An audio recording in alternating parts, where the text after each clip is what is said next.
जय माँ दुर्गा। आज जानकारी लेकर आए हैं कि अगर घर के किसी सदस्य ने आप पर तंत्र प्रयोग या मारण प्रयोग किया है, खुद के परिवार के लोगों ने, तो उसका कैसे पता लगाए और उन सब चीज़ों से कैसे बचे।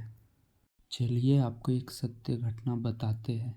एक परिवार में पति पत्नी, देवर देवरानी और सास ससुर रहते थे। उन पति पत्नी का एक पुत्र भी था। जो पति पत्नी थे उनकी पत्नी का नाम चलिए समझने के लिए कमला रख देते। तो कमला अपने पति से अपने सास ससुर को बात करने सही से नहीं देती थी। एक ही परिवार में सारे कोई रहते थे और ना ही अपने देवर से उतना लगाव या देवरानी से उतना लगाव। सबसे चिड़ी चिड़ी रहती थी बिना मतलब का। उनके शादी के 10 साल हो गए फिर भी उनको किसी से लगाव नहीं रहता था। नर्वस टाइप का और चिड़ी चिड़ी सी रहती थी, जिसके कारण उनकी सास को उनका स्वभाव सही नहीं लगा। फिर बाद में उन्होंने अपने पोता से प्यार करना चाहा तो उससे भी अपने बेटे को भी कमला अपने सास से उतना सटने नहीं देती थी, ना लगाव रखने देती थी, जिस कारण उसकी सास थोड़ी बहुत क्रोधित होती थी या गुस्सा हो जाती थी पर छोड़ देती थी। उसके बाद अपनी देवरानी से भी अपने बच्चे को दूर रखने लगी। ये सब देखते हुए बहुत दिन हो गए। उसके बाद सास और देवरानी ने मिलकर किसी ओझा या तांत्रिक से उसके ऊपर ऐसा तंत्र प्रयोग किया जिससे उसका पोता और बेटा उनके तरफ हो जाए। उन्होंने एक ऐसा प्रयोग कराया जिससे वह कमला से दूर हो जाए, उनका बेटा और पोता और उनकी तरफ हो जाए, और कमला से लड़ाई होने लगा उनके पति पत्नी दोनों के बीच में, कमला और उसके पति के बीच में। ये 1 महीना 2 महीना तक लड़ाई हुआ। बाद में कमला बीमार रहने लगी। उनके घर में यह स्थिति बन गई थी कि डाइवोर्स तलाक तक होने की नौबत आ गई थी। उनके मायके में जब ये बात पता चली तो उन्होंने कुछ दिनों तक मैटर शांत करने की कोशिश की, पर मैटर और भी बढ़ता चला गया, जिस कारण वो लोग भी, उनके मायके वाले भी परेशान हो गए। फिर उनके मायके वालों ने किसी ओझा का पता बताया जो झाड़ फूँक मंत्र तंत्र करता था कि उनके पास चले जाओ, वो सब ठीक कर देंगे, वो सब ऐसा क्रिया कर देंगे कि सब साथ में रहने लगे, लड़ाई हो ही ना। जब कमला के मायके वाले उस ओझा के पास गए तो उन्होंने बताया कि कमला के ऊपर ऐसा प्रयोग किया गया है कि वह अपने पति पर शक करे और लड़ते चले जाए पूरा जीवन भर किसी स्त्री के संबंध में।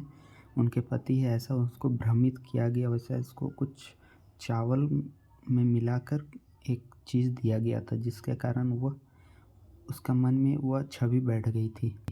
उस ओझा ने वो सब क्रियाएं काट दी और ठीक कर दिया। उसके बाद उसके मायके वालों ने कमला को बताया कि ऐसा ऐसा किया गया था, तो कमला अपने सास ससुर और देवरानी से लड़ने लगी। कुछ दिनों तक ये मैटर चला और शांत हो गया। उसके बाद कमला के छाती पर कुछ घाव से होने लगे और वो दर्द होने लगा। उसके बाद वो घाव बढ़ता गया और 2-3 घाव और भी छाती में चारों तरफ होने लगे। 1-2 दिनों के बाद ऐसी स्थिति उत्पन्न हो गई कि कमला अपने बिस्तर से उठ ही नहीं पा रही थी। उसके बाद वह 6 महीना तक इसी तरह बेड में पड़ी रही। उसके बाद उसकी आकस्मिक मृत्यु हो गई। मृत्यु के कुछ महीनों बाद उसके मायके वालों ने कहीं बैठक थी तो वहाँ दिखाया तो पता चला कि उसके ऊपर मारण प्रयोग किया गया था। बैठक जो कर रहे थे उन्होंने बताया कि कमला के ब्लाउज के धागे को निकालकर उस पर प्रयोग किया गया था, जिस कारण कमला के ऊपर प्रेत शक्ति भेजा गया था। 2-3 प्रेत भेजा गया था कि कमला को कुछ निश्चित समय के बाद मृत्यु प्रदान करे कष्ट होने के बाद। ये मारण क्रिया बहुत ही खतरनाक क्रिया होती है, इनसे जितना हो सके दूरी रहे। जो करता है उसका नुकसान तो 100% होता ही है, जो करवाता है और करता है। इसके अलावा जिस पे होता है उसका भी नुकसान है। ये सब क्रिया ऐसा होता है कि अगर आपके ऊपर ये क्रिया किया गया तो अगर आप पूजा पाठ करेंगे तो आपको कष्ट होने लगेगा, जिस कारण आप सोचेंगे कि पूजा पाठ करने ही से नुकसान होता है। इस कारण आप पूजा पाठ करना छोड़ देंगे और आपका और अमंगल धीरे धीरे अंदर से होता जाएगा। अंदर से वो आपको नुकसान पहुंचाता ही जाएगा और जब उसका निश्चित समय होगा आपको साथ अपने ले जाएगा। ये सब चीज़ों से बचने का मात्र एक ही उपाय है कि आप भजन करें, मंत्र जाप करें लगातार, क्योंकि आजकल कलयुग के समय में कौन है अपना कौन पराया इसका कोई भरोसा नहीं है। अगर आप पूजा पाठ मंत्र जाप या नाम जाप करेंगे तो इससे होता यह है कि आपके शरीर के अंदर एक ऊर्जा उत्पन्न होती है। जिस स्वरूप को आप भज रहे हैं या भजन कर रहे हैं उसकी ऊर्जा उत्पन्न होती है। अगर कोई प्रेत बाधा या कोई भी तरह की क्रिया आपके ऊपर हुई होगी तो वह धीरे धीरे जलने लगती है। इसी कारण वो आपको नुकसान पहुंचाने की कोशिश करती है, पर वो पूर्णतः नहीं कर पाती और इंसान बीच में ही भजन या पूजन पाठ छोड़ देता है, जिस कारण उसका अमंगल होना निश्चित हो जाता है। अभी तक के लिए इतना। जय माँ दुर्गा।